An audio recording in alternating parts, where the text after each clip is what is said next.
ਨਿਗਾਹ ਸੀ, ਕਿਉਂਕਿ ਜ਼ਿਆਦਾ ਤੋਂ ਜ਼ਿਆਦਾ ਕੈਦ ਤੇ ਫਿਰ ਇਸ ਮਾਮਲੇ ਦੇ ਵਿੱਚ ਫਾਂਸੀ ਬਣਦੀ ਆ। ਤੇ ਇਹ ਪਹਿਲਾਂ ਹੀ ਖਬਰਾਂ ਆ ਗਈਆਂ ਸਨ ਕਿ ਸੀਬੀਆਈ ਦੇ ਵਕੀਲ ਜਾਂ ਪੀੜਤ ਧਿਰ ਦੇ ਵਕੀਲ ਜਿਹੜੇ ਨੇ ਉਹ ਇਹਦੇ ਵਾਸਤੇ ਫਾਂਸੀ ਦੀ ਹੀ ਸਜ਼ਾ ਮੰਗਣਗੇ ਤੇ ਮੰਗੀ ਵੀ ਗਈ ਆ। ਹਾਲਾਂਕਿ ਜਦੋਂ ਇਸ ਤਰ੍ਹਾਂ ਦਾ ਸਾਰਾ ਕੁਝ ਹੁੰਦਾ ਉਹਦੇ ਬਾਰੇ ਮੈਂ ਤੁਹਾਨੂੰ ਖੁੱਲ ਕੇ ਦੱਸਿਆ ਹੋਇਆ ਲਾਸਟ ਵਾਲੇ ਪ੍ਰੋਗਰਾਮ ਦੇ ਵਿੱਚ ਕਿ ਇੱਕ ਕਿਸੇ ਵੀ ਦੋਸ਼ੀ ਕੋਲ ਬਦਲ ਰਹਿੰਦਾ ਹੈ ਕਿ ਉਹ ਆਪਣੀ ਇੱਕ ਫਰਿਆਦ ਜਾਂਦੀ ਬਾਰੇ ਵੀ ਕਰ ਸਕਦਾ। ਮਤਲਬ ਕਿ ਜਦੋਂ ਕੇਸ ਵੱਧ ਜਾਂਦਾ, ਦੋਸ਼ੀ ਕਰਾਰ ਹੋ ਜਾਂਦਾ ਬੰਦਾ, ਪਰ ਜਦੋਂ ਸਜ਼ਾ ਸੁਣਾਈ ਜਾਣੀ ਉਸ ਤੋਂ ਪਹਿਲਾਂ ਇੱਕ ਦਾਦ ਫਰਿਆਦ ਕੀਤੀ ਜਾ ਸਕਦੀ ਹੈ। ਜਿਵੇਂ ਇਹਨੇ ਕੀਤੀ ਸੀਗੀ 8 ਪੰਨਿਆਂ ਦਾ ਦੱਸਦੇ ਆ ਕਿ ਉਹ ਇੱਕ ਮਰਸੀ ਲੈਟਰ ਕਹਿ ਲਓ ਉਹ ਦਿੱਤਾ ਕਿ ਦੇਖੋ ਜੀ ਮਾਤਾ ਬਿਰਧ ਆ, ਮੈਂ ਸਮਾਜ ਸੇਵੀ ਕੰਮਾਂ ਦੇ ਵਿੱਚ।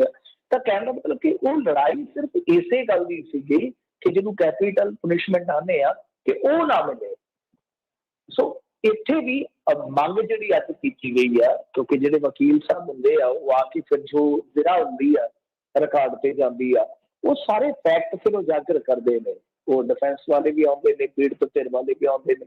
ਤਾਂ ਉਹਨਾਂ ਨੇ ਜਿਹੜੀ ਗੱਲ ਕਹੀ, ਉਹਨਾਂ ਨੇ ਕਿਹਾ ਕਿ ਇਹਨਾਂ ਨੇ ਵਾਰ-ਵਾਰ ਫਾਂਸੀ ਹੀ ਮੰਗੀ ਸੀਗੀ, ਪਰ ਜੱਜ ਸਾਹਿਬ ਨੇ ਇਹ ਮੰਨਿਆ ਕਿ ਇਹ ਮਾਮਲਾ ਜਿਹੜਾ ਵਾ ਉਹ ਉਮਰ ਕੈਦ ਦਾ ਵਾ, ਸੋ ਉਮਰ ਕੈਦ ਸੁਣਾ ਦਿੱਤੀ ਆ। ਤਾਂ ਜਿਹੜੀ ਗੱਲ ਕਹੀ ਹੈ ਕਿ ਇੱਕ ਹੋਰ ਉਮਰ ਕੈਦ, ਦੇਖੋ ਹਾਲੇ ਤੱਕ ਫੈਸਲੇ ਦੀ ਕੋਈ ਕਾਪੀ ਨਹੀਂ ਆਈ, ਕੋਈ ਜਜਮੈਂਟ ਜਿਹੜੀ ਆ ਉਹ ਵੇਖਣ ਨੂੰ ਨਹੀਂ ਮਿਲੀ। ਤੇ ਉਹ ਪੜ੍ਹਨ ਤੋਂ ਬਾਅਦ ਜਦੋਂ ਔਨ ਰਿਕਾਰਡ ਆ ਜਾਏਗੀ ਤਾਂ ਫਿਰ ਉਸ ਤੋਂ ਬਾਅਦ ਤੁਹਾਨੂੰ ਜਿਹੜੇ ਲਾਇਰ ਨੇ ਉਹ ਦੱਸਣਗੇ ਕਿ ਇਹ ਸਜ਼ਾ ਜਿਹੜੀ ਹੋਈ ਆ ਉਹ ਇਕੱਠਿਆਂ ਚੱਲੇਗੀ ਜਾਂ ਅਲੱਗ-ਅਲੱਗ ਚੱਲੇਗੀ।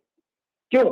ਕਿਉਂਕਿ ਕੁਝ ਲਾਇਰ ਕਹਿ ਰਹੇ ਨੇ ਕਿ ਇਹ ਸਜ਼ਾ ਜਿਹੜੀ ਹੈ ਉਹ ਕਨਕਰੰਟ ਕਰ ਦਿੱਤੀ, ਮਤਲਬ ਕਿ ਇਕੱਠਿਆਂ ਹੀ ਚੱਲੇਗੀ। ਇਕੱਠਿਆਂ 'ਚ ਕੀ ਹੁੰਦਾ ਕਿ ਸਾਰੀਆਂ ਸਜ਼ਾਵਾਂ ਰਲਾ ਮਿਲਾ ਕੇ ਚਲਾ ਦਿੰਦੇ ਆ। ਪਰ ਉਮਰ ਕੈਦ ਦੀ ਇੱਕ ਖਾਸੀਅਤ ਵਿਸ਼ੇਸ਼ਤਾ ਇਹ ਹੁੰਦੀ ਹੈ ਕਿ ਇਹਦੇ 'ਚ ਮੰਨ ਲਓ ਇੱਕ 'ਚ ਤੁਹਾਨੂੰ ਮਾਫੀ ਮਿਲ ਗਈ ਜਾਂ ਕੁਛ ਵੀ ਮਿਲ ਜਾਂਦਾ, ਪਰ ਜਿਹੜੀ ਦੂਸਰੀ ਹੈ ਜਦ ਤੱਕ ਉਹਦਾ ਨਵੇੜਾ ਨਹੀਂ ਹੋਏਗਾ ਤਦ ਤੱਕ ਤੁਸੀਂ ਕਿਤੇ ਨਹੀਂ ਜਾਓਗੇ। ਔਰ ਦੂਜੇ ਜਿਹੜੇ ਕੇਸ ਹੁੰਦੇ ਆ ਫਿਰ ਉਹਨਾਂ ਦੀਆਂ ਵੀ ਸਜ਼ਾਵਾਂ ਹੁੰਦੀਆਂ ਕਿ ਜਾਂ ਤਾਂ ਉਹ ਵੀ ਕਨਕਰੰਟ ਹੋ ਜਾਣ ਇੱਕ ਵੱਖਰਾ ਕੇਸ ਲਗਾ ਕੇ, ਤੇ ਜਾਂ ਫਿਰ ਜਦ ਤੱਕ ਉਹ ਸਾਰੇ ਕੇਸ ਨਹੀਂ ਨਿਬੜਦੇ ਬੰਦੇ ਨੂੰ ਮੁਲਜ਼ਮ ਨੂੰ ਅੰਦਰ ਹੀ ਰਹਿਣਾ ਪੈਂਦਾ। ਸੋ ਇਹ ਐਸਾ ਹੁੰਦਾ ਇੱਕ ਪ੍ਰੋਸੀਜਰ ਹੁੰਦਾ ਹੈ। ਹੁਣ ਇੱਥੇ ਥੋੜੀ ਜਿਹੀ ਕੰਟਰਾਡਿਕਸ਼ਨ ਤਾਂ ਹੀ ਮੈਂ ਬਚ ਰਿਹਾ ਕਿ ਆਪਾਂ ਗਲਤ ਤੱਥ ਨਾ ਪੇਸ਼ ਕਰ ਦਈਏ। ਸੋ ਇੱਥੇ ਕੰਟਰਾਡਿਕਸ਼ਨ ਹੈ, ਕੋਈ ਕਹਿੰਦਾ ਕਿ ਕਨਕਰੰਟ ਹੈ ਮਤਲਬ ਕਿ ਇਕੱਠਿਆਂ ਹੀ ਚੱਲਣਗੀਆਂ ਉਮਰ ਕੈਦਾਂ, ਤੇ ਕੋਈ ਕਹਿ ਰਿਹਾ ਵਾ ਕਿ ਨਹੀਂ ਇਹ ਅਲੱਗ-ਅਲੱਗ ਹੈ। ਸੋ ਜਦੋਂ ਤੱਕ ਕੋਈ ਫੈਕਚੁਅਲੀ ਆਪਣੇ ਕੋਲ ਪ੍ਰਮਾਣਿਤ ਤੱਥ ਨਹੀਂ ਆਉਂਦੇ ਉਦੋਂ ਤੱਕ ਇੰਤਜ਼ਾਰ ਕਰਨੇ ਆ। ਪਰ ਕਾਫੀ ਵੱਡਾ ਝਟਕਾ ਹੈ, ਵੱਡਾ ਝਟਕਾ ਹੈ। ਉੱਤੋਂ ਇਹ ਵੀ ਹੈ ਕਿ ਇੱਕ ਕੇਸ ਇਹਦਾ ਹੁਣ ਪੈਂਡਿੰਗ ਆ, ਅੰਡਰ ਟਰਾਇਲ ਆ। ਜਦ ਤੱਕ ਪੈਂਡਿੰਗ ਕੇਸ ਹੁੰਦਾ ਤਦ ਤੱਕ ਤੁਹਾਨੂੰ ਪੈਰੋਲ ਵਗੈਰਾ ਲਾਹਾ ਜਿਹੜੇ ਮਿਲਦੇ ਆ ਉਹ ਵੀ ਇੱਕ ਕੈਦੀ ਦੇ ਤੌਰ ਤੇ ਨਹੀਂ ਮਿਲਦੇ। ਸੋ ਹਾਲ ਦੀ ਘੜੀ ਕਹਿ ਸਕਦੇ ਆਪਾਂ ਕਿ ਬਹੁਤ ਵੱਡੀ ਜਿਹੜੀ ਹੈ ਉਹ ਇਹਦੇ ਵਾਸਤੇ ਮੁਸੀਬਤ ਬਣ ਜਾ ਰਹੀ ਹੈ। ਜੇ ਅਲੱਗ-ਅਲੱਗ ਸਜ਼ਾ ਹੋਈ ਤਾਂ ਉਹਦਾ ਮਤਲਬ ਕੀ ਹੁੰਦਾ ਕਿ ਇੱਕ ਸਜ਼ਾ ਕੱਟੋ ਫਿਰ ਦੂਸਰੀ। ਉਮਰ ਕੈਦ ਕੀ ਹੈ ਕਿ ਉਮਰ ਕੈਦ ਦੇਖੋ ਕੁਛ ਲੋਕ ਕਨਫਿਊਜ਼ ਕਰ ਜਾਂਦੇ ਨੇ ਉਮਰ ਕੈਦ ਨੂੰ ਲੈ ਕੇ। ਉਮਰ ਕੈਦ ਦੋ ਤਰ੍ਹਾਂ ਦੀ, ਇੱਕ ਤਾਂ ਉਮਰ ਕੈਦ ਆ ਤੇ ਇੱਕ ਹੁੰਦੀ ਆ ਜਿੱਦਾਂ ਮਤਲਬ ਕਿ ਆਪਾਂ ਦੇਖਦੇ ਹਾਂ ਕੁਛ ਇਸ ਤਰ੍ਹਾਂ ਦੇ ਲਾਜ਼ ਹੁੰਦੇ ਨੇ ਸਟੇਟਾਂ ਦੇ ਕਿ ਜਿਹਦੇ ਵਿੱਚ ਖੜੇ ਪੈਰ 20 ਸਾਲ ਤੋਂ 14 ਸਾਲ ਰਹਿ ਜਾਂਦੀ ਹੈ। 14 ਸਾਲ ਤੋਂ ਪਹਿਲਾਂ ਵੀ ਬੰਦੇ ਦਾ ਜੇ ਲੇਖ ਚੱਲਣ ਹੋਵੇ ਜੇਲ੍ਹ ਦੇ ਵਿੱਚ, ਫਿਰ ਇੱਕ ਨਕਸ਼ਾ ਹੁੰਦਾ, ਉਹ ਨਕਸ਼ਾ ਤੁਰਦਾ, ਉਸ ਤੋਂ ਬਾਅਦ ਉਹ ਨਕਸ਼ੇ ਵਾਲਾ ਸਾਰਾ ਪ੍ਰੋਸੀਜਰ ਜਦੋਂ ਫੋਲੋ ਕਰ ਲਿਆ ਜਾਂਦਾ ਉਸ ਤੋਂ ਬਾਅਦ ਬੰਦੇ ਦੀ ਜਿਹੜੀ ਤੋਂ ਰਿਹਾਈ ਹੋ ਜਾਂਦੀ ਆ। ਸੋ ਇਸ ਤਰ੍ਹਾਂ ਸਜ਼ਾਵਾਂ ਚੱਲਦੀਆਂ ਨੇ। ਤਾਂ ਇਹਨੂੰ ਸਜ਼ਾ ਜਿਹੜੀ ਹੋਈ ਆ ਉਹ ਨੋਟ ਕਰ ਲਿਓ ਕਿ ਤਾਂ ਉਮਰ ਨਹੀਂ, ਆਖਰੀ ਦਮ ਤੱਕ ਨਹੀਂ ਹੋਈ। ਮਤਲਬ ਕਿ ਜੋ ਸਧਾਰਨ ਉਮਰ ਕੈਦਾਂ ਹੁੰਦੀਆਂ ਨੇ ਉਹਦਾ ਹੁੰਦੀ ਆ। ਤਾਂ ਉਹਦਾ ਮਤਲਬ ਇਹੀ ਨਿਕਲਦਾ ਕਿ 14 ਸਾਲ ਖਟਾਉਣੀ ਹੁੰਦੀ ਇਹਨਾਂ ਨੇ, ਪਰ ਉਹਦੇ ਚੋਂ ਫਿਰ ਜੇਲ੍ਹ ਦੇ ਮੈਨੂਅਲ ਦੇ ਹਿਸਾਬ ਨਾਲ ਜੋ ਮਾਫੀਆਂ ਆਉਂਦੀਆਂ, ਕੁਆਟਰ ਆਉਂਦੇ ਆ, ਜਿਵੇਂ ਫਰਕ ਕਰੋ 4 ਤਿਹਾਈ ਬਣ ਜਾਂਦੇ ਨਾ ਐਤਵਾਰ, ਇਹ ਵੀ ਵਿੱਚ ਅਕਾਊਂਟ ਹੁੰਦੇ ਆ ਕੈਦੀਆਂ ਦੇ। ਫਿਰ ਕੋਈ ਹੋਰ ਮਾਫੀ ਆ ਗਈ ਤਾਂ ਇਸ ਤਰ੍ਹਾਂ ਕੱਟ ਕਟਾ ਕੇ ਬੰਦੇ ਨੇ 8-9 ਸਾਲ ਕੱਟਣੇ ਹੁੰਦੇ। ਤੁਸੀਂ ਉਹ ਇੱਕ ਮਿਸਾਲ ਮੈਂ ਤੁਹਾਨੂੰ ਦੇ ਦਿੰਦਾ, ਬੜੀ ਆਸਾਨੀ ਨਾਲ ਸਮਝਾਓਗੇ ਕਿ ਜਿਹੜਾ ਉਹ ਹੈਗਾ ਸੀ ਉਹ ਲੁਧਿਆਣੇ ਜਿਹਨੇ ਅਵਤਾਰ ਮਾਰਿਆ ਸੀਗਾ, ਪੁਲਿਸ ਅਫਸਰ ਸੀਗਾ ਉਸ ਟਾਈਮ, ਬੜਾ ਖਤਰਨਾਕ, ਪਿੰਕੀ ਸ਼ਾਇਦ, ਪਿੰਕੀ। ਤਾਂ ਪਿੰਕੀ ਨੂੰ ਤੁਹਾਨੂੰ ਯਾਦ ਹੋਣਾ ਕਿ ਇਹਨਾਂ ਨੇ 4-5 ਸਾਲ ਕਟਾ ਕੇ ਛੱਡ ਦਿੱਤਾ ਸੀਗਾ ਔਰ ਬਾਅਦ ਦੇ ਵਿੱਚ ਉਹਨੂੰ ਬਹਾਲ ਵੀ ਕਰਨ ਲੱਗੇ ਸੀਗੇ। ਸੋ ਸਰਕਾਰਾਂ ਕੋਲ ਅਖਤਿਆਰ ਹੁੰਦੇ ਆ, ਗਵਰਨਰ ਕਰ ਸਕਦਾ ਹੈ ਜਾਂ ਸਾਡੇ ਪ੍ਰੈਜ਼ੀਡੈਂਟ ਕਰ ਸਕਦੇ, ਸਰਕਾਰਾਂ ਕਰ ਸਕਦੀਆਂ। ਤਾਂ ਬਹਰਹਾਲ ਹੁਣ ਦੇਖਦੇ ਆ ਕਿ ਸਰਕਾਰਾਂ ਇਸ ਮਾਮਲੇ ਦੇ ਵਿੱਚ ਕੀ ਰੋਲ ਅਖਤਿਆਰ ਕਰਨਗੀਆਂ ਔਰ ਹਾਈ ਕੋਰਟ ਦੇ ਵਿੱਚ ਹੁਣ ਕਿਉਂਕਿ ਸਾਰੇ ਕੇਸ ਚੱਲ ਜਾਣਗੇ ਉੱਥੋਂ ਕਿਸ ਤਰ੍ਹਾਂ ਕੋਰਟ ਦਾ ਜਿਹੜਾ ਹੈ ਉਹ ਨਜ਼ਰੀਆ ਰਹਿੰਦਾ ਕਿ ਇਹਨਾਂ ਸਜ਼ਾਵਾਂ ਨੂੰ ਬਰਕਰਾਰ ਰੱਖਿਆ ਜਾਂਦਾ ਹੈ ਕਨਕਰੈਂਸ ਕਰ ਦਿੱਤਾ ਜਾਂਦਾ ਸਾਰਿਆਂ ਨੂੰ, ਤੇ ਜਾਂ ਫਿਰ ਗਾਂਹ ਜਾ ਕੇ ਉਹ ਸਜ਼ਾਵਾਂ ਟੁੱਟਣਗੀਆਂ। ਇਹ ਹੁਣ ਸਾਰਾ ਪਾਠ ਜਿਹੜਾ ਉਤਲੀ ਕੋਰਟ ਹੈ। ਜੀ। ਅਗਲੀ ਮਿੰਟੂ ਜੀ ਗੱਲ ਕਰਦੇ ਜਾਈਏ ਸਿੰਘੂ ਮਾਮਲੇ ਵਿੱਚ। ਹੁਣ ਢੱਡਰੀਆਂ ਵਾਲਾ ਵੀ ਕੁੱਦਿਆ ਆ, ਨਿਹੰਗਾਂ ਦੀ ਤਾਲੀਬਾਨੀਆਂ ਦੇ ਨਾਲ ਉਹਨੇ ਕੀਤੀ ਆ ਤੁਲਨਾ। ਦੇਖੋ ਇਹ ਤਾਂ ਹੁਣ ਮੇਰੇ ਖਿਆਲ ਦੇ ਨਾਲ ਜੋ ਹੋਇਆ ਚਲੋ ਠੀਕ ਆ, ਆਪਾਂ ਕਿਸੇ ਨੇ ਨਹੀਂ ਕਿਹਾ ਹੋਣਾ ਕਿ ਨਹੀਂ ਹੋਣੀ ਚਾਹੀਦੀ ਸੀ, ਉਹ ਘਟਨਾ ਦਾ ਮੁੱਢ ਹੀ ਨਹੀਂ ਸੀ ਵੱਜਣਾ ਚਾਹੀਦਾ। ਉਹਦੇ ਤੇ ਕਿੰਨੀਆਂ ਗੱਲਾਂ ਬਾਤਾਂ, ਕਿੰਨੇ ਆਪਾਂ ਭੇੜ ਦੇਖ ਲਾਏ ਨੇ। ਹੁਣ ਵੀ ਇੱਕ ਤਰ੍ਹਾਂ ਨਾਲ ਕਹਿ ਲਓ ਕਿ ਇੱਕ ਮੌਕਾ ਬਣਾਇਆ ਜਾ ਰਿਹਾ। ਮੈਂ ਤਾਂ ਹੈਰਾਨ ਆ ਕਿ ਪ੍ਰੈਸ ਕਾਨਫਰੰਸਾਂ ਤੱਕ ਨਿਹੰਗ ਸਿੰਘ ਅੱਡ ਕਿਸਾਨ ਜਥੇਬੰਦੀਆਂ ਦੇ ਉਲਟ ਕਰ ਰਹੇ, ਕਿਸਾਨ ਜਥੇਬੰਦੀਆਂ ਦੇ ਉਹਨਾਂ ਦੇ ਉਲਟ ਕਰ ਰਹੇ। ਟਕੈਤ ਨੇ ਅੱਜ ਕਹਿ ਦਿੱਤਾ ਕਿ ਇਹਨਾਂ ਨੂੰ ਚਲੇ ਜਾਣਾ ਚਾਹੀਦਾ। ਉਹ ਕਹਿੰਦੇ ਜੇ ਸੰਗਤ ਕਹੇਗੀ ਤੇ ਅਸੀਂ ਫੇਰ ਜਾਵਾਂਗੇ। ਉਹਨਾਂ ਨੇ 27 ਤਰੀਕ ਨੂੰ ਨਿਹੰਗ ਸਿੰਘਾਂ ਦੇ ਉੱਤੇ ਇਕੱਠ ਰੱਖ ਲਿਆ। ਦੇਖ ਲਓ ਹੁਣ ਤੁਸੀਂ ਦੇਖੋ, ਕਿਸਾਨ ਮੋਰਚੇ ਦੇ ਬਰਾਬਰ ਹੀ ਇਕੱਠ ਰੱਖ ਲਿਆ ਗਿਆ। ਤਾਂ ਇਹ ਚੀਜ਼ਾਂ ਉਧਰੋਂ ਆ। ਹੁਣ ਧਾਰਮਿਕ ਤੌਰ ਤੇ ਮੈਂ ਨਾ ਇੱਕ ਨਿਊਜ਼ ਵੈਬਸਾਈਟ ਤੇ ਦੇਖਿਆ, ਉਹਨਾਂ ਨੇ ਇਸ ਵੀਡੀਓ ਨੂੰ ਜੋ ਇਹਨਾਂ ਭਾਈ ਸਾਹਿਬ ਹੋਰਾਂ ਨੇ ਪਾਈ ਹੋਈ ਆ, ਉਹਨਾਂ ਨੇ ਇਹ ਕੈਪਸ਼ਨ ਦਿੱਤੀ ਹੋਈ ਸੀ ਕਿ ਸਿੱਖੋ के धर्म गुरु ही निहंग सिंहों के उल्ट बोल रहे हैं, मतलब जो आलोचना कर रहे हैं ਜਾਂ ਜੋ ਵੀ ਉਹਨਾਂ ਨੇ ਸ਼ਬਦ ਇਸਤੇਮਾਲ ਕੀਤੇ। ਸਭ ਨੂੰ ਧਰਮ ਗੁਰੂ ਮਤਲਬ ਸਿੱਖਾਂ ਦੇ ਗੁਰੂ ਕੌਣ ਹੈ ਸਭ ਨੂੰ ਪਤਾ ਹੀ ਹੈ। ਤਾਂ ਇਸ ਤਰ੍ਹਾਂ ਦੇਖੋ ਇਹ ਚੀਜ਼ਾਂ ਜਿਹੜੀਆਂ ਠੀਕ ਆ, ਆਪਾਂ ਕਿਸੇ ਨੂੰ ਇਹ ਨਹੀਂ ਕਹਿ ਸਕਦੇ ਕਿ ਭਾਈ ਤੂੰ ਆਪਣਾ ਪੱਖ ਨਾ ਰੱਖ ਕਿਸੇ ਗੱਲ ਤੇ। ਆਜ਼ਾਦੀ ਹੈ ਭਾਈ, ਕੋਈ ਨਿਹੰਗ ਸਿੰਘਾਂ ਨੂੰ ਠੀਕ ਕਹਿ ਰਿਹਾ, ਕੋਈ ਨਿਹੰਗ ਸਿੰਘਾਂ ਨੂੰ ਕਹਿੰਦੇ ਦੇ ਮੁਤਾਬਕ ਗਲਤ ਦੱਸ ਰਿਹਾ। ਹਰ ਇੱਕ ਦਾ ਦ੍ਰਿਸ਼ਟੀਕੋਣ ਹੈ। ਪਰ ਇਹ ਚੀਜ਼ਾਂ ਦਾ ਜਿਹੜਾ ਉਤਲੇ ਪੱਧਰ ਤੇ ਦੇਖੋ ਗੱਲ ਇਹ ਆ, ਹੁਣ ਆਪਾਂ ਕਹੀਏ ਕਿ ਚਲੋ 60% ਕਹਿੰਦੇ ਹੁੰਦੇ ਆ ਕਿ ਠੀਕ ਕੀਤਾ, 40 ਕਹਿੰਦੇ ਹੁੰਦੇ ਕਿ ਨਹੀਂ ਠੀਕ ਕੀਤਾ, ਜਾਂ 40 ਕਹਿੰਦੇ ਨੇ ਠੀਕ ਕੀਤਾ, 60 ਕਹਿੰਦੇ ਨੇ ਨਹੀਂ ਕੀਤਾ। ਪਰ ਜਦੋਂ ਕਿਸੇ ਵੀ ਮਤਲਬ ਕਿ ਇਹੋ ਜਿਹੇ ਕਾਂਡ ਦੇ ਵਿੱਚ ਸਰੈਂਡਰ ਹੋ ਗਿਆ, ਉਹਨਾਂ ਨੇ ਜਾ ਕੇ ਖੁਦ ਕੋਰਟ ਦੇ ਸਾਹਮਣੇ ਕਿਹਾ। ਹੁਣ ਇੱਕ ਚੀਜ਼ ਹੋਰ ਮੈਂ ਤੁਹਾਨੂੰ ਫੈਕਚੁਅਲੀ ਥੋੜਾ ਸਾਊਂਡ ਕਰ ਦਿੰਦਾ ਇਸ ਮਾਮਲੇ 'ਚ ਕਿ ਸਾਨੂੰ ਕਿਵੇਂ ਪਤਾ ਕੋਰਟ ਦੇ ਅੰਦਰ ਦੀ ਕਾਰਵਾਈ ਦਾ, ਕਿਉਂਕਿ ਉੱਥੇ ਪੱਤਰਕਾਰਾਂ ਦੇ ਨਾਲ ਕਾਫੀ ਸਖਤੀ ਕੀਤੀ ਗਈ ਸੀ ਪੁਲਿਸ ਵੱਲੋਂ। ਤਾਂ ਜੱਜ ਸਾਹਿਬ ਨੇ ਇਹ ਆਰਡਰ ਦੇ ਦਿੱਤਾ ਸੀ ਕਿ 2 ਮੀਡੀਆ ਕਰਮੀ ਜਿਹੜੇ ਮਰਜ਼ੀ ਆ ਜਾਓ, ਅੰਦਰ ਆ ਕੇ ਸੁਣਵਾਈ ਸੁਣ ਲਓ ਤਾਂ ਕਿ ਤੁਹਾਡੀ ਜਿਹੜੀ ਕਵਰੇਜ ਹੋ ਜਾਏ। ਤਾਂ ਜਿਹੜੇ 2 ਵੱਡੇ ਰਿਪੋਰਟਰ ਕਹਿ ਲਓ, ਮੇਨ ਰਿਪੋਰਟਰ ਹੁੰਦੇ, ਸਟਾਫ ਰਿਪੋਰਟਰ ਹੁੰਦੇ ਅਦਾਰਿਆਂ 'ਚ, ਉਹ ਖੁਦ ਮੌਕੇ ਤੇ ਮੌਜੂਦ ਸਨ। ਇਹ ਫੈਕਟ ਆ ਜਿਹੜਾ ਮੈਂ ਤੁਹਾਨੂੰ ਲੋਕਲ ਮੀਡੀਆ ਦੇ ਹਵਾਲੇ ਨਾਲ ਦੱਸ ਰਿਹਾ ਕਿ ਪੱਤਰਕਾਰਾਂ ਦਾ ਬਹਿਸ ਵਸਈਆ ਕਾਫੀ ਹੋਇਆ ਪੁਲਿਸ ਵਾਲਿਆਂ ਨਾਲ ਜੀ। ਫਿਰ ਮਾਮਲਾ ਕੋਰਟ ਦੇ ਵਿੱਚ ਹੀ ਚਲੇ ਗਿਆ ਤੇ ਜੱਜ ਸਾਹਿਬ ਨੇ ਅਲਾਓ ਕੀਤਾ ਕਿ 2 ਬੰਦੇ ਆ ਜਾਣ ਜਿਹੜੇ ਮਰਜ਼ੀ, ਕਿਉਂਕਿ ਦੇਖੋ 2 ਬੰਦੇ ਰਿਪੋਰਟ ਕਰਨਗੇ ਤੇ ਅੱਗੇ ਸਾਰਿਆਂ ਨੂੰ ਦੱਸ ਦੇਣਗੇ। ਮੰਨ ਲਓ ਫਰਜ਼ ਕਰੋ ਸਾਰੇ ਯੂਐਸ ਦੇ ਚੈਨਲ ਜੇ ਕਿਤੇ ਗਏ ਨੇ, ਪੰਜਾਬੀ ਚੈਨਲ ਜਾਂ ਰੇਡੀਓ, ਉਹ ਕਹਿ ਦੇਣ ਕਿ 2 ਬੰਦੇ ਆ ਕੇ ਦੇ ਕਵਰ ਕਰ ਲਓ, ਦੂਜੇ ਸਾਰਿਆਂ ਨੂੰ ਦੱਸ ਦਿਓ ਤੁਸੀਂ। ਤਾਂ ਇਸ ਤਰ੍ਹਾਂ ਉਹਨਾਂ ਨੇ ਕੀਤਾ। ਤਾਂ ਉਹ ਦੱਸ ਰਹੇ ਨੇ ਕਿ ਉਹਨਾਂ ਨੇ ਜਾ ਕੇ ਆਪ ਦੱਸਿਆ ਕਿ ਜੀ ਮੈਂ ਹੱਥ ਵੱਢਿਆ, ਮੈਂ ਪੈਰ ਵੱਢੀ, ਇਹਨਾਂ ਨੇ ਰੱਸੀ ਨਾਲ ਲਟਕਾਇਆ ਵਗੈਰਾ ਵਗੈਰਾ। ਆਹ ਗੱਲਾਂ ਜਿਹੜੀ ਜਦੋਂ ਕਿਸੇ ਬੰਦੇ ਨੇ ਜਾ ਕੇ ਇਕਬਾਲ ਨੇ ਜ਼ੁਰਮ ਕਰ ਲਿਆ ਵਾ, ਹੁਣ ਉਹਦੇ 'ਚ ਕੀ ਕਹਿ ਜਾਂਦਾ। ਪਰ ਉਸ ਤੋਂ ਬਾਅਦ ਦੀਆਂ ਜੋ ਮੈਂ ਤੁਹਾਨੂੰ ਇਹ ਘਟਨਾਵਾਂ ਜੋੜ ਕੇ ਦੱਸ ਰਿਹਾ ਜੋ ਵਾਪਰ ਰਹੀਆਂ ਨੇ, ਕਿ ਉਹਦੇ ਵਿੱਚ ਤੇ ਉਹ ਬਿਲਕੁਲ ਕਾਮਯਾਬ ਹੋ ਰਹੇ ਆ। ਮੈਂ ਤੁਹਾਨੂੰ ਲਿਟਰਲੀ ਕਹਾਂਗਾ ਇੱਥੇ ਕੋਈ ਇਹਦੇ 'ਚ ਉਹਦਾ ਕੋਈ ਛੱਪਾ ਨਹੀਂ ਹੈ। ਇੱਕ ਤੇ ਹੈ ਕਿ ਬਹੁਤ ਵੱਡੇ ਪੱਧਰ ਤੇ ਜੇ ਤੁਸੀਂ ਦੇਖੋਗੇ ਅੱਜ ਵੀ ਮੇਰੇ ਖਿਆਲ ਦੇ ਨਾਲ ਭੀਮ ਆਰਮੀ ਵਾਲੇ ਜਿਹੜੇ ਹੈਗੇ ਚੰਦਰ ਸ਼ੇਖਰ, ਉਹ ਆਏ ਸਨ ਪੀੜਤ ਪਰਿਵਾਰ ਦੇ ਕੋਲ।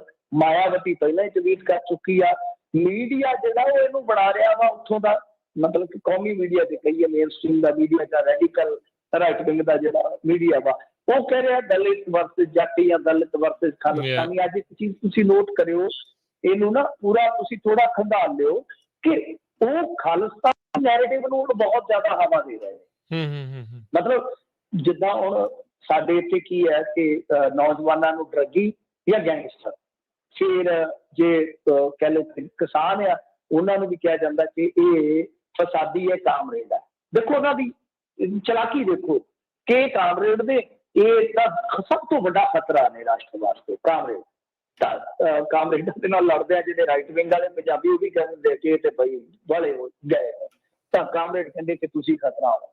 ਇਹਨਾਂ ਦੇ ਆਪਸ ਦੇ ਵਿੱਚ ਝਗੜਾ ਚੱਲਦਾ ਰਹਿੰਦਾ, ਜਦ ਕਿ ਉਹ ਤੇ ਇਕੱਠੇ ਕਰ ਦਿੰਦੇ ਆ ਕਿ ਕਿਸਾਨ ਧਿਰਾਂ ਦੇ ਵਿੱਚ ਜ਼ਿਆਦਾ ਕਾਮਰੇਡ ਨੇ। ਕਿਸਾਨ ਜਿਹੜੇ ਆਗੂ ਜਦੋਂ ਬੋਲ ਰਹੇ ਸਨ ਕਿ ਸਾਡਾ ਨਿਹੰਗ ਸਿੰਘਾਂ ਨਾਲ ਕੋਈ ਲੈਣਾ ਦੇਣਾ ਨਹੀਂ ਹੈਗਾ, ਤਾਂ ਇੱਕ ਨਿਹੰਗ ਸਿੰਘ ਨੇ ਸ਼ਰਾਬ ਕਰ ਦਿੱਤਾ ਕਿ ਕਾਮਰੇਡ ਨੇ, ਇਹ ਕਾਮਰੇਡ। ਤਾਂ ਇਹਨਾਂ ਦੀ ਆਪਸੀ ਲੜਾਈ ਦੇ ਵਿੱਚ ਉਹ ਕਿਵੇਂ ਨੈਰੇਟਿਵ ਫਿਰ ਜਿਹੜੇ ਹੈਗੇ ਨੇ ਜਾਂ ਬਣਾ ਰਹੇ ਨੇ ਤਾਂ ਉਹ ਬੜੀ ਆਸਾਨੀ ਦੇ ਨਾਲ ਹੁਣ ਇਹਨਾਂ ਸਾਰੀਆਂ ਚੀਜ਼ਾਂ ਤੋਂ ਉੱਤੇ ਚੱਲ ਕੇ ਕਹਿ ਰਹੇ ਨੇ ਕਿ ਇਹ ਜੋ ਨਿਹੰਗ ਸਿੰਘ ਜਥੇਬੰਦੀ, ਹੁਣ ਇਹਨਾਂ ਨੂੰ ਤਾਂ ਪਤਾ ਹੀ ਨਹੀਂ ਗਾ ਛਾਉਣੀਆਂ ਕੀ ਹੁੰਦੀਆਂ ਨੇ। ਔਰ ਸਭ ਤੋਂ ਵੱਡੀ ਗੱਲ ਹੈ ਕਿ ਨਿਹੰਗ ਸਿੰਘਾਂ ਦੇ ਵਿੱਚ ਹੀ ਐਸੀ ਭਾਈਚਾਰੇ ਦੇ ਬਹੁਤ ਸਾਰੇ ਮੁੰਡੇ ਆਪਾਂ ਦੇਖਦੇ ਹਾਂ। ਇਹ ਚੀਜ਼ਾਂ ਨੇ, ਬਜ਼ੁਰਗ ਵੀ ਹੋਣਗੇ, ਮਤਲਬ ਉਸ ਭਾਈਚਾਰੇ ਚੋਂ ਬਹੁਤ ਸਾਰੇ ਨਿਹੰਗ ਸਿੰਘ ਸੱਜਦੇ ਆ। ਤਾਂ ਇਹ ਆਪਣੇ ਆਪ ਦੇ ਵਿੱਚ ਹੁਣ ਕਹਿ ਲਓ ਕਿ ਬਹੁਤ ਵੱਡਾ ਮੌਕਾ ਬਣ ਗਿਆ ਇਹਨਾਂ ਦੇ ਕੋਲ। ਧਾਰਮਿਕ ਪੱਖ ਤੋਂ ਵੀ ਬਦਨਾਮੀ ਕਰ ਰਹੇ ਨੇ, ਖਾਲਿਸਤਾਨ ਨਾਲ ਜੋੜ ਕੇ ਕਿਸਾਨੀ ਪੱਖ ਤੋਂ ਵੀ ਔਰ ਨੌਜਵਾਨੀ ਪੱਖ ਤੋਂ ਵੀ। ਸੋ ਉਹਦੇ ਵਿੱਚ ਕਾਫੀ ਜ਼ਿਆਦਾ ਉਲਝ ਗਏ ਆ। ਪਤਾ ਨਹੀਂ ਹੁਣ ਕੀ ਬਣੇਗਾ। ਮੇਰੇ ਖਿਆਲ ਦੇ ਨਾਲ ਇਸ ਵੇਲੇ ਤੇ ਇਹੋ ਹੀ ਆ ਕਿ ਜਿਹੜਾ ਕਿਸਾਨ ਮੋਰਚਾ ਉਹ ਚਫੇਰੇ ਹੋਈ ਐ ਘਿਰਦਾ ਹੀ ਨਜ਼ਰ ਆ ਰਿਹਾ। ਔਰ ਲੀਡਰਸ਼ਿਪ ਦੇ ਵਿੱਚ ਵੀ ਮੈਂ ਕਹੂੰਗਾ ਕਿ ਕਿਤੇ ਨਾ ਕਿਤੇ ਨਾ ਉਹਨਾਂ ਨੇ ਕਾਲ ਕੀਤੀ ਆ ਔਰ ਬਹੁਤ ਜਲਦੀ ਸਟੇਟਮੈਂਟ ਆਈਆਂ, ਉਧਰੋਂ ਵੀ ਨਿਹੰਗ ਸਿੰਘਾਂ ਵੱਲੋਂ ਵੀ ਸਟੇਟਮੈਂਟ ਆਈਆਂ। ਕਾਫੀ ਮਾਮਲਾ ਉਲਝ ਗਿਆ। ਤਾਂ ਉਸ ਉਲਝਣ ਦੇ ਵਿੱਚ ਇਹ ਭਾਈ ਸਾਹਿਬ ਜਿਹੜੇ ਢੱਡਰੀਆਂ ਵਾਲੇ ਆ ਇਹ ਵੀ ਕੁੱਦ ਗਏ ਆ। ਇਹਨਾਂ ਨੇ ਆਖਿਆ ਕਿ ਚਲੋ ਕੋਈ ਕਸਰ ਨਾ ਰਹੇ। ਤਾਂ ਉਹ ਵੀ ਇੱਕ ਵਿਵਾਦ, ਤੁਹਾਨੂੰ ਪਤਾ ਡਿਵੀਜ਼ਨ ਤੇ ਹੈ ਹੀ ਆ। ਕੁਛ ਲੋਕ ਢੱਡਰੀਆਂ ਵਾਲੇ ਨੂੰ ਫੋਲੋ ਕਰਦੇ ਨੇ, ਕੁਛ ਲੋਕ ਉਹਨਾਂ ਦੇ ਉਲਟ ਨੇ। ਤਾਂ ਉੱਥੇ ਵੀ ਇੱਕ ਤਰ੍ਹਾਂ ਨਾਲ ਕਹਿ ਲਓ ਕਿ ਕੌਨਫਲਿਕਟ ਹੋ ਗਿਆ। ਬਹੁਤ ਸਾਰੇ ਲੋਕ ਉਹਨਾਂ ਦੇ ਉਲਟ ਵੀਡੀਓ ਪਾ ਰਹੇ, ਉਹ ਕਹਿੰਦੇ ਕਿ ਅੱਛਾ ਸਵਾਲ ਤੇ ਵਾਜਬ ਹੈ ਵੈਸੇ ਕਿ ਹਾਂ ਭਾਈ ਜਦੋਂ ਸਾਰੀਆਂ ਵੀਡੀਓਜ਼ ਹੈਗੀਆਂ ਤਾਂ ਜਿੱਥੇ ਬੇਅਦਬੀ ਹੋਈ ਉਸ ਥਾਂ ਦੀ ਵੀਡੀਓ ਕਿਉਂ ਨਹੀਂ, ਕਿਉਂਕਿ ਉਹੀ ਚੀਜ਼ ਆਪਾਂ ਪਹਿਲੇ ਦਿਨ ਕਹੀ ਸੀਗੀ ਕਿ ਭਾਈ ਉਹ ਮੌਕੇ ਦੀ ਕੋਈ ਵੀਡੀਓ ਹੋਏਗੀ ਉਹਦਾ ਇੰਤਜ਼ਾਰ ਕਰਦੇ। ਅਸੀਂ ਤਾਂ ਇਹੋ ਹੀ ਕਹਿ ਸਕਦੇ ਹਾਂ ਨਾ, ਅਸੀਂ ਤੇ ਹੁਣ ਕਿਸੇ ਧਿਰ ਵੱਲ ਨਹੀਂ ਜਾ ਸਕਦੇ। ਅਸੀਂ ਤਾਂ ਇਹੀ ਕਹਿ ਸਕਦੇ ਹਾਂ ਕਿ ਤਾਤੋਂ ਉਡੀਕ ਕੇ ਜਾਣਗੇ। ਉਹ ਕਹਿੰਦੇ ਕਿ ਲਿਆਓ ਵੀਡੀਓ ਦਿਓ। ਤੇ ਜਿਹੜੇ ਇਹਨਾਂ ਦੇ ਉਲਟ ਆ ਉਹ ਕਹਿੰਦੇ ਕਿ ਤੁਸੀਂ ਜਦੋਂ ਉੱਥੇ ਭੱਜੇ ਸੀਗੇ, ਜਦੋਂ ਤੁਹਾਡੇ ਖਿਲਾਫ ਸ਼ਬੀਲ ਲੱਗੀ ਸੀਗੀ, ਮਤਲਬ ਕਿ ਇਹਨਾਂ ਦੇ ਸਾਥੀ ਦਾ ਕਤਲ ਹੋ ਗਿਆ, ਤੁਸੀਂ ਦੱਸੋ ਕਿ ਗੋਲੀ ਵਾਕਈ ਕਿਸੇ ਨੇ ਮਾਰੀ ਸੀਗੀ, ਕੋਈ ਵੀਡੀਓ ਦਿਓ। ਇਹੋ ਜਿਹੀ ਮਤਲਬ ਕਿ ਇੱਕ ਤਰ੍ਹਾਂ ਨਾਲ ਤਕਰਾਰਬਾਜ਼ੀ ਚਾਲੂ ਹੋ ਗਈ ਆ ਕਿ ਜਿਹੜੀ ਡਿਵੀਜ਼ਨ ਅੱਗੇ ਹੀ ਦੇਖ ਰਹੇ ਸਾਂ ਆਪਾਂ ਇਸ ਘਟਨਾ ਤੋਂ ਬਾਅਦ, ਉਹ ਡਿਵੀਜ਼ਨ ਹੋਰ ਵੀ ਵੱਧ ਰਹੀ ਆ। ਸੋ ਹਾਲ ਦੀ ਘੜੀ ਆਪਾਂ ਇਹੀ ਕਹਿ ਸਕਦੇ ਕਿ ਕਈ ਮੁੱਦੇ ਮੈਂ ਤੁਹਾਨੂੰ ਗਿਣਾ ਦਿੱਤੇ ਆ ਕਿ ਦਲਿਤ ਵਰਸਸ ਜੱਟ ਬਣਾਇਆ ਜਾ ਰਿਹਾ, ਦਲਿਤ ਵਰਸਸ ਕਹਿ ਲਓ ਕਿ ਇਹ ਖਾਲਿਸਤਾਨੀ ਬਣਾਇਆ ਜਾ ਰਿਹਾ। ਇਸ ਤੋਂ ਇਲਾਵਾ ਖਾਲਿਸਤਾਨੀ ਨੈਰੇਟਿਵ ਖਾਸ ਤੌਰ ਤੇ ਕਾਮਰੇਡਾਂ ਵਾਲਾ ਉਦੋਂ ਹੁਣ ਬਲਕਿ ਸਿੱਖਾਂ ਦੇ ਵਿੱਚ ਵੀ ਇਸ ਘਟਨਾ ਨੂੰ ਲੈ ਕੇ ਜਿਹੜੀ ਰਹਿੰਦੀ ਖੁੰਦੀ ਕਸਰ ਸੀਗੀ ਉਹ ਇਹਨਾਂ ਜਿਹੜੀਆਂ ਇਹ ਭੇੜਾਂ ਹੋਣਗੀਆਂ, ਹੁਣ ਭੇੜ ਚੱਲਣਗੇ ਇਹਨਾਂ ਭੇੜਾਂ ਦੇ ਵਿੱਚ ਉਹ ਹੋਰ ਵੀ ਵੱਧ ਜਾਏਗਾ। ਸੋ ਦੇਖਦੇ ਹਾਂ ਕਿ ਕੀ ਬਣਦਾ। ਕਾਫੀ ਉਲਝਣ ਵਾਲੀ ਸਥਿਤੀ ਹੈ ਜੇ ਮੈਂ ਇਮਾਨਦਾਰੀ ਨਾਲ ਕਹਾਂ। ਜੀ ਬਿਲਕੁਲ ਮਿੰਟੂ ਜੀ। ਇੱਕ ਤਾਂ ਹੁਣ ਦੇਖੋ ਜਿੱਦਾਂ ਤੁਸੀਂ ਕਿਹਾ ਵੀ ਇਹ ਧੱਕਾ ਹੀ ਜਿਹੜਾ ਨੈਰੇਟਿਵ ਆ ਉਹ ਪੇਸ਼ ਕੀਤਾ ਜਾ ਰਿਹਾ ਦਲਿਤ ਵਰਸਸ, ਵੀ ਆਪਾਂ ਨੂੰ ਸਭ ਨੂੰ ਪਤਾ ਵੀ ਉਸ ਭਾਈਚਾਰੇ ਦੇ ਕਿੰਨੇ ਜਿਹੜੇ ਪਾਠੀ, ਕਿੰਨੇ ਗ੍ਰੰਥੀ, ਕਈ ਗੁਰੂ ਘਰਾਂ ਦੇ ਵਿੱਚ ਹੈਗੇ ਆ। ਸੋ ਇਹਦਾ ਟੋਟਲੀ ਧੱਕੇ ਦੇ ਨਾਲ ਹੀ ਉਹ ਚੀਜ਼ ਨੂੰ ਜਿਹੜਾ ਪੇਸ਼ ਕਰਨ ਦੀ ਕੋਸ਼ਿਸ਼ ਕੀਤੀ ਜਾ ਰਹੀ ਆ। ਅਗਲੀ ਗੱਲ ਕਰੀਏ BSF ਦਾ ਅਧਿਕਾਰ ਖੇਤਰ ਵਧਾਉਣ ਤੇ ਸਿਆਸੀ ਹਲਚਲ ਵੀ ਤੇਜ਼, ਸੈਸ਼ਨ ਤੱਕ ਬੁਲਾਵਾਂਗੇ, ਚੰਨੀ ਹੋਣਾ ਨੇ ਕਿਹਾ। ਹਾਂਜੀ ਦੇਖੋ ਇੱਥੇ ਵੀ ਰਾਜਨੀਤੀ ਜ਼ਿਆਦਾ ਹਾਵੀ ਆ। ਗੱਲ ਇਹ ਆ ਕਿ ਹੁਣ ਜਿਹੜੇ ਸੈਂਸਿਟਿਵ ਮੁੱਦੇ ਹੁੰਦੇ ਆ ਉਹਦੇ ਤੇ ਤਾਂ ਇੱਕ ਮੁਕਤਾ ਰਹਿਣੀ ਚਾਹੀਦੀ ਆ। ਤੁਹਾਨੂੰ ਯਾਦ ਹੋਣਾ ਕਿ ਪਹਿਲੇ ਦਿਨ ਹੀ ਇੱਥੇ ਆਪਸ ਦੇ ਵਿੱਚ ਹੀ ਉਲਝ ਗਏ ਸਨ। ਸੁਨੀਲ ਜਾਖੜ ਸਾਹਿਬ ਨੇ ਚਰਨਜੀਤ ਸਿੰਘ ਜੀ ਨੂੰ ਨਿਸ਼ਾਨੇ ਤੇ ਲੈ ਲਿਆ ਸੀ, ਅਕਾਲੀਆਂ ਨੇ ਇਹਨਾਂ ਨੂੰ ਨਿਸ਼ਾਨੇ ਤੇ ਲੈ ਲਿਆ, ਕਿਸੇ ਨੇ ਅਮਰਿੰਦਰ ਸਿੰਘ ਨੂੰ ਲੈ ਲਿਆ। ਮਤਲਬ ਕਿ ਜਦੋਂ ਤੁਸੀਂ ਆਪਸ ਦੇ ਵਿੱਚ ਪਹਿਲਾਂ ਹੀ ਪਾੜ ਗਏ, ਮਾਫ ਕਰਨਾ ਆਪਾਂ ਦੇਖਿਆ ਸੀ ਨਾ ਕਿਸਾਨ ਅੰਦੋਲਨ ਦੇ ਮੁੱਦੇ ਤੇ ਵੀ ਇਹਨਾਂ ਨੇ ਸੱਦੀ ਸੀਗੀ ਇੱਕ ਮੀਟਿੰਗ ਸੱਦੀ, ਕਿਸਾਨ ਮੁੱਦੇ ਤੇ ਮੀਟਿੰਗ ਸੱਦੀ ਸੀ ਸਰਬਦਲੀ। ਤੇ ਉਹਦੇ ਵਿੱਚ ਇਹਨਾਂ ਨੇ ਅਕਾਲੀਆਂ ਨੂੰ ਕਿਹਾ ਸੀਗਾ ਕਿ ਭਾਈ ਅਕਾਲੀ ਜਿਹੜੇ ਪਰੜੇ ਚੱਲਦੇ ਆ, ਯਾਦ ਹੋਣਾ ਤੁਹਾਨੂੰ, ਉਹ ਯਤਨ ਬੇਕਾਰ ਗਏ ਸੀ ਕਿਉਂਕਿ ਪਹਿਲਾਂ ਹੀ ਤਲਵਾਰਾਂ ਇਹਨਾਂ ਨੇ ਇੱਕ ਦੂਜੇ ਦੇ ਉਲਟ ਖਿੱਚੀਆਂ ਹੁੰਦੀਆਂ ਨੇ। ਸੋ ਇਹ ਸਾਰਾ ਕੁਛ ਹੈ ਜਿਹੜਾ ਉਹ ਚੱਲਦਾ ਹੈ, ਇਸੇ ਤਰ੍ਹਾਂ ਹੀ ਚੱਲਦਾ ਹੈ। ਤੇ ਹੁਣ ਜਦੋਂ ਤੁਸੀਂ ਪਹਿਲਾਂ ਹੀ ਇੱਥੋਂ ਤੱਕ ਇੱਕ ਦੂਜੇ ਨੂੰ ਨਿਸ਼ਾਨੇ ਤੇ ਲਿਆ ਹੁੰਦਾ ਕਿ ਸਰਬਦਲੀ ਮੀਟਿੰਗ ਸੱਦ ਕੇ ਸਹਿਮਤੀ ਕਿਵੇਂ ਬਣਾਓ, ਵੇਖਣ ਵਾਲੀ ਗੱਲ ਹੈ, ਵਿਚਾਰਨ ਵਾਲੀ ਗੱਲ ਹੈ। ਕਿਉਂਕਿ ਠੋਸ ਜਵਾਬ ਹੀ ਹੈ ਨਹੀਂ ਸਾਡੇ ਲੀਡਰਾਂ ਕੋਲ। ਹੁਣ ਵੇਖਣ ਵਾਲੀ ਗੱਲ ਤੇ ਇਹ ਆ ਕਿ ਕੀ ਉਹਨਾਂ ਨੇ ਕੋਈ ਸਲਾਹ ਮਸ਼ਵਰਾ ਕੀਤਾ ਵਾ। ਦੇਖੋ ਇਹਨਾਂ ਚੋਂ ਕਿਸੇ ਬੰਦੇ ਨੇ ਇੱਕ ਠੋਸ ਆਰਗੂ ਨਹੀਂ ਦਿੱਤਾ ਕਿ ਭਾਈ ਤੁਸੀਂ 2-3 ਗੱਲਾਂ ਕਹੀਆਂ ਨੇ। 2-3 ਗੱਲਾਂ ਕੀ ਹੈ ਕਿ ਪਹਿਲੀ ਤੇ ਉਹ ਕਹਿੰਦੇ ਆ ਕਿ ਅਸੀਂ ਬਾਰਡਰ ਮਜ਼ਬੂਤ ਕਰਨਾ ਜੀ ਤਾਂ ਅਸੀਂ ਚੱਲਿਆ। ਸਾਡੇ ਚੋਂ ਕਿਸੇ ਲੀਡਰ ਨੇ ਨਹੀਂ ਕਿਹਾ, ਕੋਈ ਚੁਣਿੰਦਾ ਪੱਤਰਕਾਰ ਹੋਏਗਾ ਜਿਹਨੇ ਸਵਾਲ ਚੁੱਕਿਆ ਹੋਏਗਾ ਕਿ ਭਾਈ ਜਿਹੜਾ ਬਾਰਡਰ ਆ ਉਹ ਮਜ਼ਬੂਤ ਹੋਏਗਾ ਕਵੈਤ ਦੇ ਨਾਲ ਕਿ ਕਮਜ਼ੋਰ ਹੋਏਗਾ।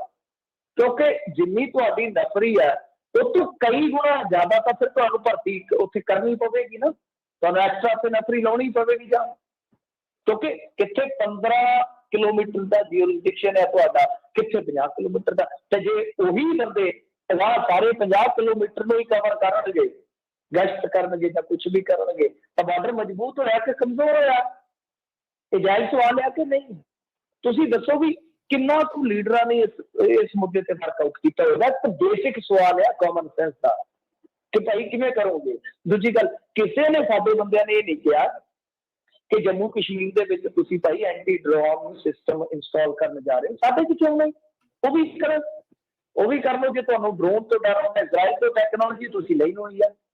ਇਜ਼ਰਾਈਲ ਦੇ ਨਾਲ ਤੇ ਮੇਰੇ ਖਿਆਲ ਦੇ ਨਾਲ ਇੱਕ ਵੱਖਰਾ ਕੁਆਡ ਬਣਾਉਣ ਜਾ ਰਹੇ ਆ ਨਾ ਅੱਜ ਕੱਲ੍ਹ ਗੂੜੀਆਂ ਪ੍ਰੀਤਾਂ ਨੇ, ਜੀ ਤੇ ਜੀ ਹੋਰ ਟੈਕਨੋਲੋਜੀ ਲੈ ਲਓ।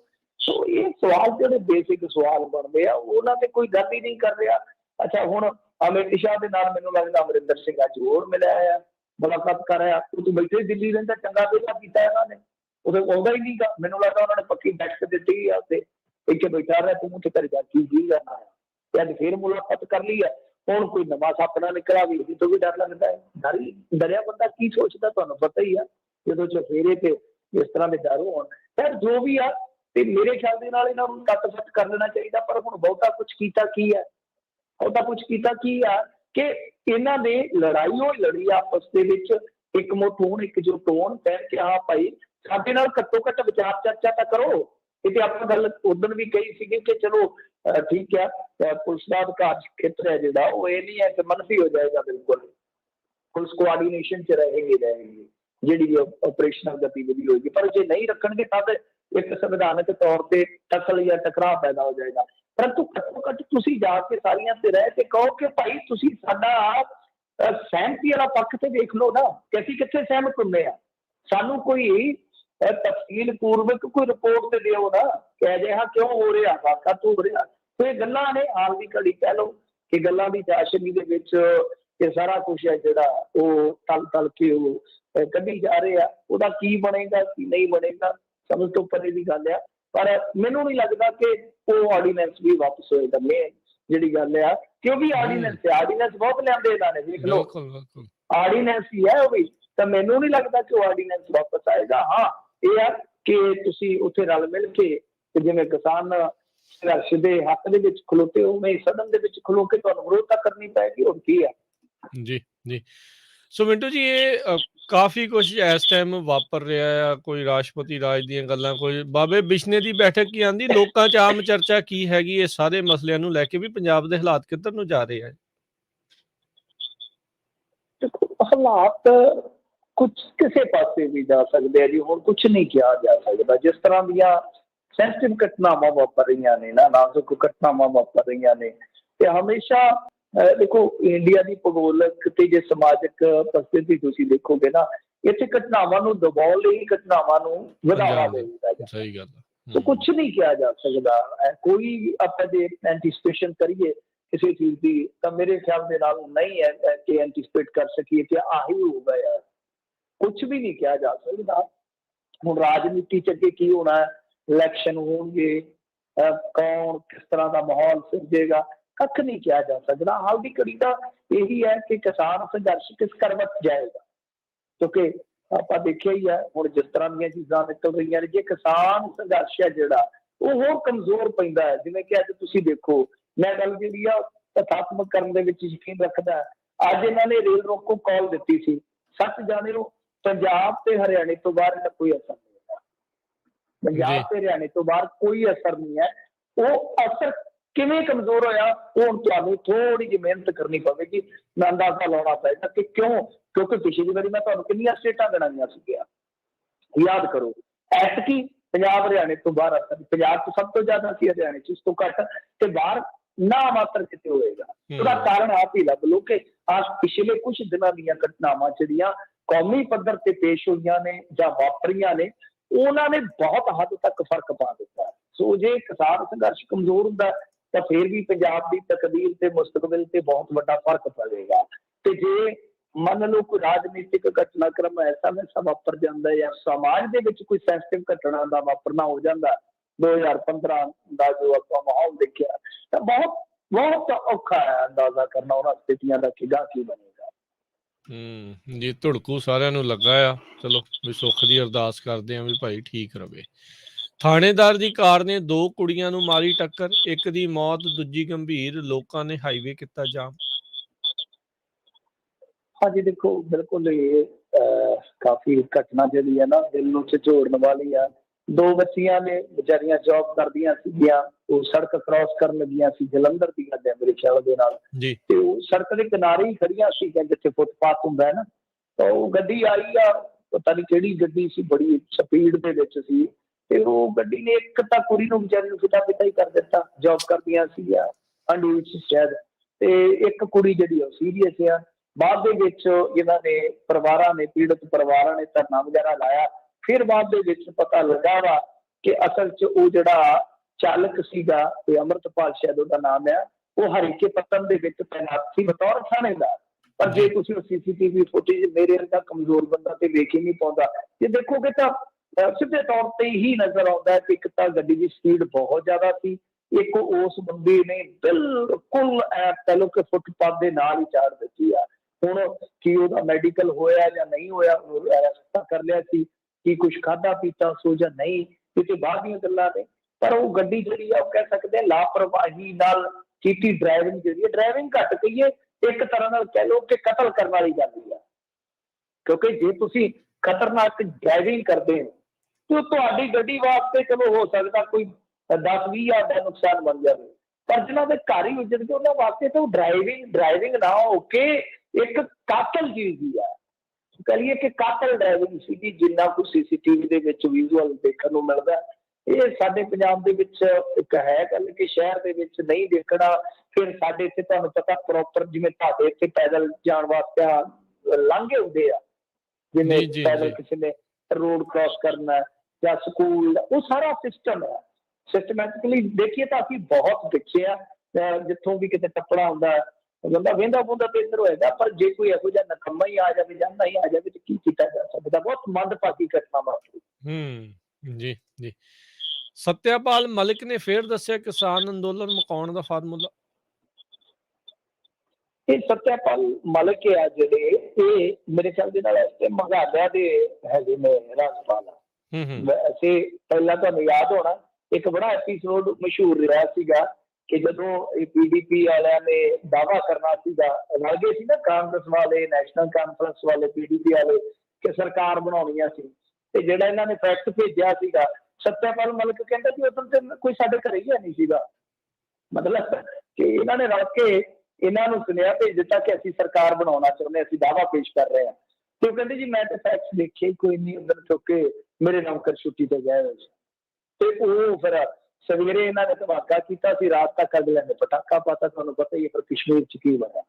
ਤੇ ਉਹ ਸਤਿਆਪਾਲ ਮਲਿਕ ਜੀ ਆ। ਇਹਨਾਂ ਨੇ ਅੱਗੇ ਵੀ ਕਿਸਾਨੀ ਦੇ ਹੱਕ ਦੇ ਵਿੱਚ ਗੱਲਾਂ ਕੀਤੀਆਂ, ਹੁਣ ਵੀ ਇਹਨਾਂ ਨੇ ਇੱਕ ਫਾਰਮੂਲਾ ਦਿੱਤਾ। ਫਾਰਮੂਲੇ ਦੇ ਵਿੱਚ ਜੋ ਇਹ ਸੁਝਾਅ ਦਿੰਦੇ ਨੇ ਉਹਦੇ ਮੁਤਾਬਕ ਇਹ ਕਹਿੰਦੇ ਨੇ ਕਿ ਭਾਈ ਗੱਲ ਇਹ ਆ ਕਿ MSP ਗਰੰਟੀ ਦਾ ਕਾਨੂੰਨ ਬਣਾ ਦਿਓ, ਇਹਦੇ ਨਾਲ ਮਸਲਾ ਹੱਲ ਹੋ ਜਾਊਗਾ। ਇਹ ਤੋਂ ਇਲਾਵਾ ਜੇ ਤੁਸੀਂ ਦੇਖੋਗੇ ਤਾਂ ਉਹ ਕਹਿੰਦੇ ਆ ਕਿ ਜੇ ਕੋਈ ਗੱਲ ਕਰਨੀ ਚਾਹੁੰਦਾ ਹੋਵੇ, ਜੇ ਕੋਈ ਗੱਲ ਤੋੜਨੀ ਚਾਹੁੰਦਾ ਹੋਵੇ ਤੇ ਆਪਾਂ ਵਿਚੋਲਗੀ ਵੀ ਕਰ ਲਵਾਂਗੇ। ਮਤਲਬ ਕਿ ਪੱਛਮੀ UP ਦਾ ਜਿਹੜਾ ਇਹ ਰਾਜਨੀਤਿਕ ਬੰਦਾ ਹੈ, ਉਹ ਕਹਿੰਦਾ ਕਿ ਜੇ ਤੁਸੀਂ ਆਖੋਗੇ ਮੈਂ ਸਾਲਸੀ ਦੀ ਭੂਮਿਕਾ ਵੀ ਅਦਾ ਕਰ ਦਿਆਂਗਾ। ਬਿਲਕੁਲ ਗੱਲ ਤੇ ਇਹਨਾਂ ਦੀ ਠੀਕ ਹੈ, ਪਰ ਹੁਣ ਇਹ ਵੀ ਵੇਖਣਾ ਪਵੇਗਾ ਕਿ ਇਕੱਲੀ MSP ਦੀ ਗਰੰਟੀ ਜਿਹੜੀ ਉਹ ਸਾਰਦੀ ਹੈ ਬੁੱਤਾ ਕਿ ਨਹੀਂ, ਕਿਉਂਕਿ ਬਹੁਤ ਕੁਛ ਹੋ ਗਿਆ। ਉਹ ਗੱਲਾਂ ਜਿਹੜੀਆਂ ਅੱਗੇ ਦੀਆਂ ਨਿਕਲ ਆਈਆਂ ਨੇ ਹੁਣ ਤੇ ਇਹ ਅੜੇ ਹੋਏ ਆ ਕਿਸਾਨ ਕਿ ਭਾਈ ਤਿੰਨੇ ਕਾਨੂੰਨ ਜਿਹੜੇ ਆ ਉਹ ਰੱਦ ਹੋਣੇ ਚਾਹੀਦੇ ਆ। ਤਾਂ ਇੱਥੇ ਜੇ ਇਕੱਲਾ MSP ਦਾ ਕਾਨੂੰਨ ਮੰਨਿਆ ਜਾਂਦਾ ਤੇ ਜੇ ਇਹ ਸਾਲਸੀ ਦੀ ਭੂਮਿਕਾ ਅਦਾ ਕਰਦੇ ਆ ਤੇ ਮੇਰੇ ਖਿਆਲ ਦੇ ਨਾਲ ਫਿਰ ਤੇ ਦੋਵਾਂ ਧਿਰਾਂ ਦਾ ਹੀ ਫਾਇਦਾ, ਉਹਨਾਂ ਦੀ ਵੀ ਰਹਿ ਜੂ, ਉਹਨਾਂ ਦੀ ਵੀ ਰਹਿ ਜੂ। ਪਰ ਧਿਰ ਕਿਹੜੀ ਬੈਕਫੁੱਟ ਤੇ ਜਾਏਗੀ, ਇੱਕ ਵੱਡਾ ਸਵਾਲ ਹੈ। ਜਦ ਕਿ ਇਹ ਜਿਹੜੇ ਸਤਿਆਪਾਲ ਮਲਿਕ ਆ, ਮੈਂ ਤੁਹਾਨੂੰ ਦੱਸ ਦੇਵਾਂ ਕਿ ਭਾਰਤੀ ਜਨਤਾ ਪਾਰਟੀ ਦੇ ਵਿੱਚ 75 ਸਾਲ ਤੋਂ ਬਾਅਦ ਦਾ ਬੰਦਾ ਮਾਰਗਦਰਸ਼ਨ ਮੰਡਲ 'ਚ ਜਾਂਦਾ।